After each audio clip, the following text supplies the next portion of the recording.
Welcome back. You're still watching Network Africa on Channels Television. Now, it's been almost 1 week since the South Africa local elections, which dealt a huge blow to the ruling ANC party and saw the opposition Democratic Alliance take major municipalities, including the capital, Pretoria. Joining us to fill us in on how things are going, specifically in Johannesburg, is our South Africa Bureau Chief, Betty Dibia. Betty, thank you so much for joining us on Network Africa. Thank you.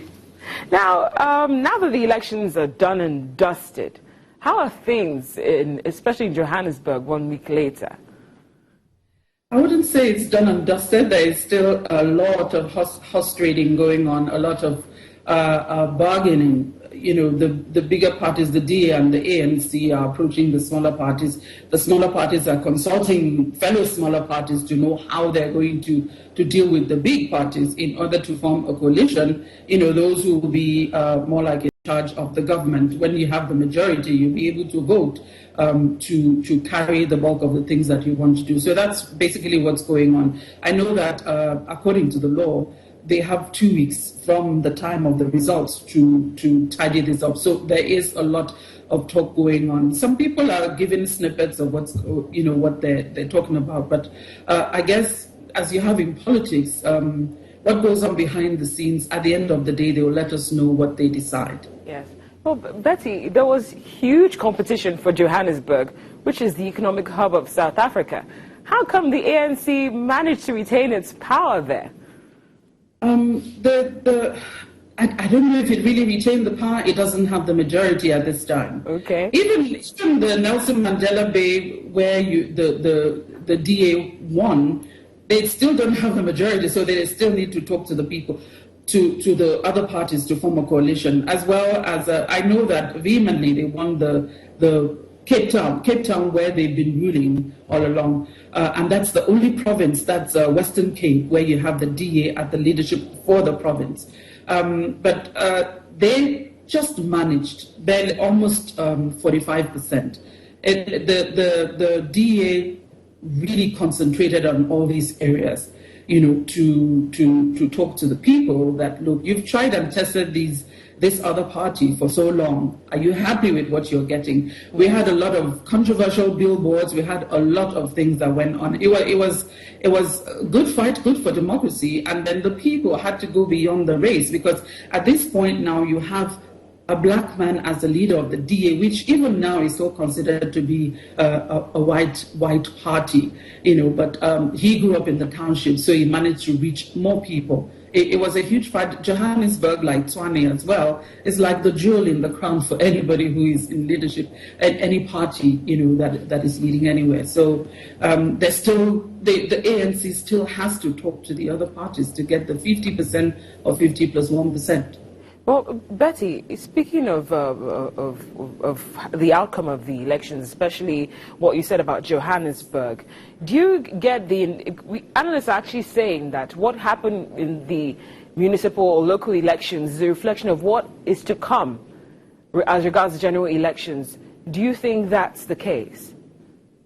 That could very well be the case, meaning that people are demanding more of their rights, governance-wise. They expect more, they're demanding more, and they believe that, fine, we will never let what happened to us happen again. But whoever is in power must yield to our desires, our demands, as people, taxpayers or not, as citizens of the country. So we expect shifts.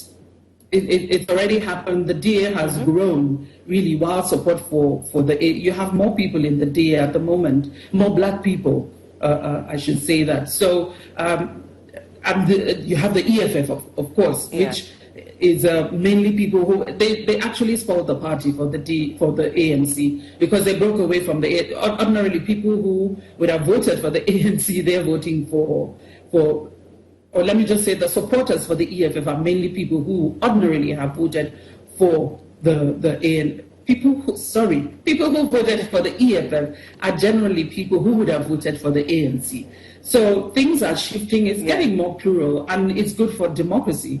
Well, really, Betty, where you have this might be good for democracy, but one major force.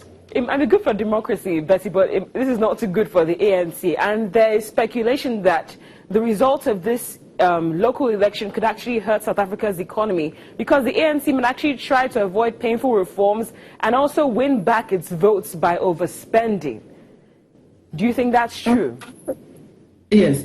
I'm not an economist, but I've spoken with a number of people, and as usual, the economists don't have one particular view. You have those who have the doom and gloom. You have those who believe that the more checks and balances you have, or in the balance of power, you know, the harder it is for you to have this wagon that just, you know, goes off trying to benefit yourself and pretending to be doing things for the people. Yeah. So I believe that it's going to, in the next, let's see the shape of who is going to be where. I know that the picture, you have the national president, which is ANC, and you have, of the 9 provinces, you have ANC in 8, ruling 8, and Western Cape is DA. But at the local and municipal levels, now you have other bigger players other than the ANC. The ANC is still big, but, you know, so let's see how it goes at the end of the day when the governments are formed. Then we'll know if people would really be worried. But you still have those who believe that this is good for the economy. The rand, by the way, is shoring up. The rand has strengthened.